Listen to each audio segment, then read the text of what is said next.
San Diego is slowly transitioning back to purple tier, and all of us are getting back to work or adapting to ease restrictions. But don't just forget about your physical health. You need to take care of your mental health too.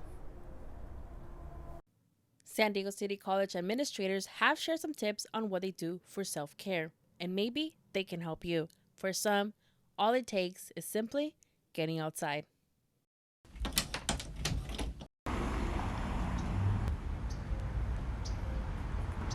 I've been doing some bird watching in my backyard.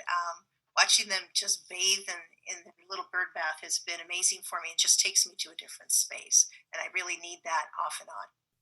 And going outside isn't your only option. Denise Wisenhunt, City's Vice President of Student Affairs, uses apps like Headspace to guide her in meditation. And a backyard garden has become a healthy way for her to connect with her culture. I've created a soul food garden. I have mustard greens, collard greens, okra.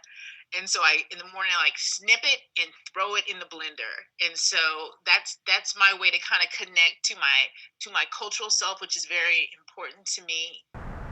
No matter what you do, even something small can have a big impact on how you feel. Reporting for CTTV Newscene, I'm Vicky Pineda.